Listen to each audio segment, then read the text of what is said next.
이재명 정권이 들어오고 나서 대한민국이 진짜 위협에 빠져 있다. 위협은 강하게 느끼고 있는데 이것을 국민의힘이 해결 못할 거라고 생각하고 계세요. 보수 지지자들이. 그러니까 국민의힘이 이것을 자체적으로 해결할 능력이 없다. 보수 지지자 수많은 분들이 미국에 의존하는 형태를 좀 보이고 있습니다. 최근에. 그렇죠. 심리적으로. 그래서 우리가 직접 미국과 대화를 해보자라는 필요성을 진작에 느껴서 오늘 초대 손님은 김민수 국민의힘 최고위원입니다. 반갑습니다. 네, 반갑습니다. 오랜만에 뵙습니다. 반갑습니다. 네. 자, 얼마 전에 이제 미국물 먹고 돌아오셨어요. 물은 한국물이 제일 좋네요.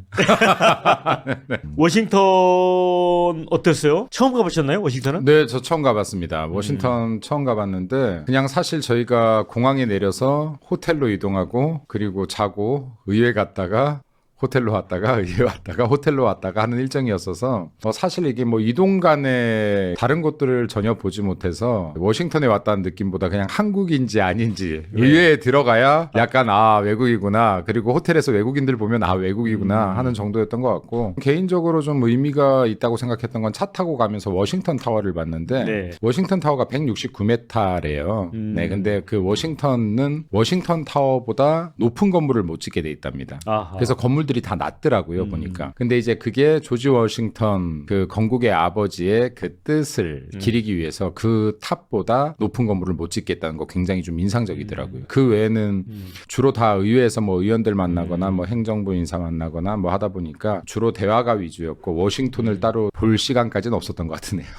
네. 근데 어쨌든 우리 장도혁 대표 이제 모시고 갔다 왔는데, 갔다 오고 나서 지금 한미 관계가 뭐 균열이라고 표현을 해야 될지 아니면 어떤 표현을 해야 될지 모르겠지만 굉장히 좀 삐그덕거리고 있어요. 장도혁 대표랑 저랑 갔다 온 다음에요. 그러니까 뭐 거기 가서 바람을 불어넣어서 그런 건 아닐 테고. 그럼 일단 영향력이 막강했던 걸로. 그러니까 미국 정부의 영향력을 엄청 행사하고 온 거 아니에요?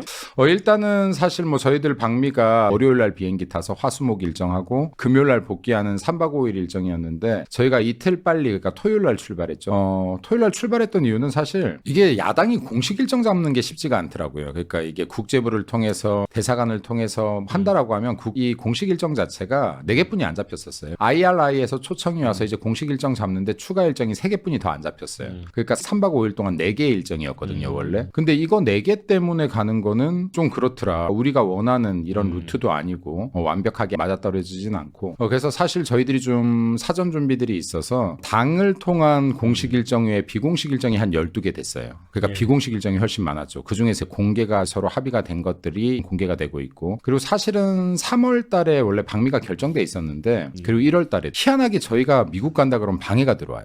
안팎으로. 네, 그래서 이게 야당이 미국만 간다 그러면 지금 안팎으로 방해가 들어와서 저희들이 이번엔 좀 보안에 세게 붙였습니다. 보안에 세게 붙이고 토요일 날 출발하는 것 같은 경우는 장동혁 대표와 저만 안 채로 출발을 했습니다. 아니, 방해가 들어온다는 게 그게 무슨 의미예요? 일정의 방해도 들어오고, 그러니까 정해져 있던 일정의 방해도 들어오고. 구체적으로 질문을 드리자면 이재명 정권에서 그 야당의 방미를, 특히 대표단의 방미를 좀 탐탁지 않게 여겨서 뭔가 좀 차질을 만들어내고 있다, 이렇게 이해를 해야 됩니까? 뭔가 그거를 제가 구체적으로까지 잡지는 못하겠지만 근데 명확하게 방해가 들어온다. 그러니까 3월 25일 같은 경우는 저희들이 원래는 티켓팅도 했고 호텔 예약까지 했다가 취소했습니다. 그러니까 그래서 이게 방미가 쉽지가 않겠구나. 사실 이번에 방미할 때는 별 일정을 안 잡았죠. 공식 일정을 안 잡고 사실 비공식으로 일정을 더 많이 잡은 상태로 들어가죠. 그래서 지금 언론에 알려지기는 현장에서 막 가서 잡았다 그런데 아니고 거의 다 일정을 잡고 들어갔다. 그리고 한 8개 정도의 추가 일정을 잡고 들어갔고 거기에서 비공식 일정이 실제로 한 2-3개가 생겼는데 그거는 추가 일정이 생겼는데 그거는 저희를 만났던 분들이 이 사람들도 꼭 만나고 가라라고 하면서 추가로 일정이 생긴 것들 해서 이제 당에서 공식 일정이 한 4개, 비공식적으로 저희들이 일정 잡힌 게 한 12개 이렇게 해서 들어갔다.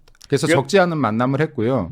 방금 우리 앵커님께서 말씀하셨는데 우리가 갔다 오고 나서 한미 관계가 갈라지고 있다라고 표현하셨나요, 아까? 아니, 그러니까 공화당 의원 55명이 이제 우리 정부가 미국 기업을 차별 대우하고 있다. 결국은 쿠팡을 이야기하는 것 같아요. 그럴 수도 있을 것 같아요. 왜냐하면 지금 최근에 며칠 전이죠. 여기 미 공화당 내 최대 규모의 정책 코커스 중 하나인 공화당 연구위원회라고 하죠. RSC. RSC 소속 의원 50명이 한국 정부가 미국 기업을 상대로 명백하게 차별 행위를 하고 있다라는 지금 발표를 네. 했거든요. 지금 이게 좀 이슈가 되고 있지 않습니까? 근데 여기에 지금 이 50명 의원 중에서 또 주도적으로 앞장섰던 데럴 아이사라는 의원이 있는데 이 의원이 저희 방미 일정의 첫 번째 미팅이었습니다. 아하. 그러니까 비공개 일정 중에 첫 번째 미팅, 데럴 아이사 의원을 미팅을 했는데 이분이 또 여기에 포함이 돼 있으니까 또 방금 앵커님께서 말씀하셨던 이런 부분에 대한 얘기가 나오는 것 같은데 실제로 이번에 우리가 방미를 왜 했냐라고 하면 저희가 야당이 방미하면서 이재명 정부 잘하고 있습니다. 민주당 너무 잘하고 있어요. 이 얘기하려고 미국 가진 않았을 거 아닙니까? 그럴 수는 없죠.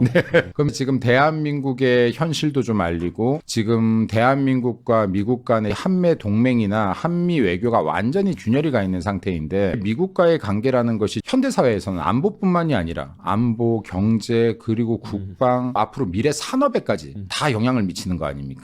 네, 근데 지금 한국과 미국과의 대화가 원활치 않으니 이것을 누군가가 해주어야 된다. 그게 아니라면 대한민국이 위기 속에 빠질 수 있다라는 문제를 직시했기 때문에 미국을 방문하려고 했던 것이고 그리고 이제 보수의 수많은 지지자들은 이런 생각을 가지고 있어요. 이재명 정권이 들어오고 나서 대한민국이 진짜 위협에 빠져 있다. 그 민주주의의 위협, 법치주의 파괴의 위협, 그리고 경제 붕괴의 위협, 안보 붕괴의 위협 이렇게 크게 세 가지에 대한 위협은 강하게 느끼고 있는데 이것을 국민의힘이 해결 못할 거라고 생각하고 계세요. 보수 지지자들이. 그러니까 국민의힘이 이것을 자체적으로 해결할 능력이 없다. 그래서 지금 이재명 정권의 위기는 우리가 인정하지만 국민의힘도 지지하지 못하겠다는 거예요. 네, 이런 문제인식을 저희들이 계속해서 갖고 있었기 때문에 그러면 지금 우리들이 미국과의 대화를 시작해보자. 왜냐하면 보수 지지자 수많은 분들이 미국에 의존하는 형태를 좀 보이고 있습니다. 최근에. 그렇죠. 심리적으로. 그래서 우리가 직접 미국과 대화를 해보자라는 필요성을 진작에 느껴서 사실은 작년 12월부터 준비해서 1월에도 방미를 한번 시도를 했고 3월에도 시도를 하고 4월에 이뤄졌던 건데 주안점은 3개였습니다. 대한민국의 위기 상황을 알리는 게 첫 번째. 대한민국의 지금 민주주의나 법치주의 붕괴 상황들을 최우방인 미국도 정확하게 알고 있어야 되는데 이것에 대해서 알고 있는 사람들도 많았으나 모르는 사람들도 많다. 이것을 직시하고 있어야지 미국도 더 주의 깊게 볼 것인데 이 부분에 대해서 알려야 된다. 그리고 지금 대한민국이 이란 사태 등으로 인해서 경제라든지 에너지 수급에 큰 문제를 겪고 있는데 여기에서도 미국과 대화를 택하는 것이 아니라 이란에 지원을 했단 말이에요. 그럼 지금 이런 부분도 미국이 굉장히 주의 깊게 보고 있는데 이게 한미동맹의 결렬로 이어져서는 안 되는 것이니 미국과 대화할 수 있는 상대가 민주당 집권 여당이 아니더라도 우리 야당 국민의힘이 있다는 걸 보여주는 것도 굉장히 중요한 부분이었다. 그것도 세 번째로 안보 부분 같은 경우는 중국과 미국이 지금 패권 전쟁을 한다는 건 벌써 1년이 넘었지 않습니까? 우리가 이 주제를 다룬 게. 근데 지금 여전히 패권 전쟁 중이고 미국 역시도 패권 전쟁 중으로 인식을 하고 있는데 이 중에서 미국이 최우방국 중 하나라고 느꼈던 대한민국이 미국이 아닌 중국을 택하는 것 같단 말이죠. 예. 그 북한을 택하는 것 같단 말이죠. 그럼 지금 여기에서도 미국과 우리가 안보를 뗄래야 뗄 수 없는 것인데 지금 뭐 DMZ법이라든지 이런 것들도 미국과 상의 없이 통과시켜버리려고 한다든지 9.19 군사합의 복원시키려고 한다든지 여러 가지 문제점들이 안보에서도 나오게 있기 때문에 이러한 안보 문제에 대해서도 알린다. 이것이 일단 저희들의 목적 중에 하나였고요. 또 이 목적을 통해서 미국과 소통할 수 있는 창구가 한국에 여전히 남았다는 것을 알리는 게 주안점이었습니다. 네. 민주당과 얘기가 되지 않더라도 이재명 정권과 얘기가 되지 않더라도 대한민국 보수정당 국민의힘은 여전히 미국과 트럼프 대통령을 존중하고 있는 보수정당 국민의힘이 있는 것이고 또 대한민국의 수많은 국민들은 여전히 6.25 전쟁 당시에 우리들을 도우러 들어왔던 미군에게 감사하고 있고 미국과 트럼프 대통령 존중하고 있다라는 것도 알리는 것이 중요한 것이었다. 그래야지 대화 소통 창구가 끊어지지 않을 거 아닙니까?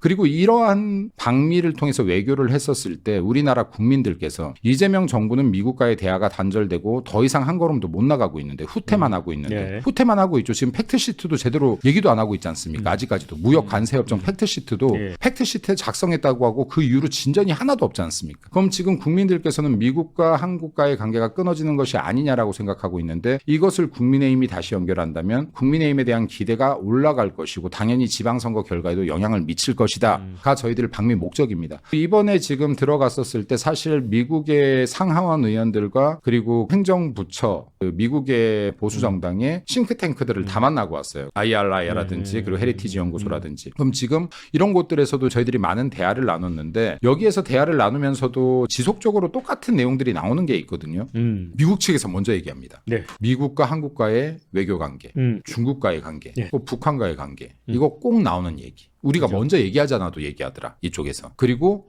쿠팡 사태. 우리가 먼저 얘기하지 않아도 얘기하더라. 이 두 가지에 대해서는 반드시 나오는 주제더라 하는 겁니다. 그럼 지금 사실 미국의 입장을 한국이 제대로 들어주지 않고 있거든요.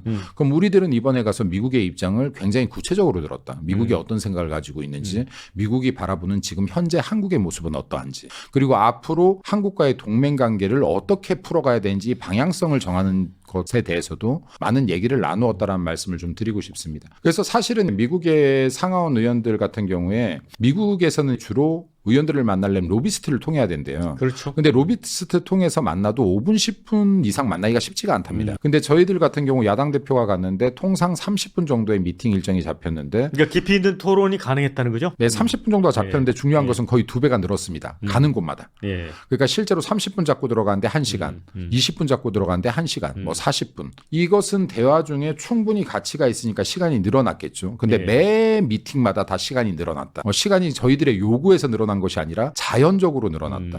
라는 말씀을 드리고, 그리고 그 대화 중에 쿠팡 사태 같은 지금 미국의 기업들을 차별하고 있다는 것은 사실 거의 모든 의원들이 다 얘기했던 주제입니다. 그걸 공화당 의원들만 이야기하는 건 아니고 저희는 네. 실제로 공화당 의원들만 만났습니다. 그러니까 공화당 의원들만 만났는데 왜냐하면 저희들이 이 미팅을 설계할 때 당시에 그냥 컨셉 없이 설계를 한 것이 아니라 컨셉이 명확히 있었습니다. 공화당, 친 트럼프, 트럼프의 핵심. 그래서 이게 트럼프의 핵심이 될 수 있는 사람들, 트럼프에 영향을 미칠 수 있는 의원들을 만나기 위해서 노력했고 친 트럼프 인사를 만나기 위해서 노력했고 그리고 공화당이라는 전제하에서 만나는 것을 전제하고 들어갔습니다.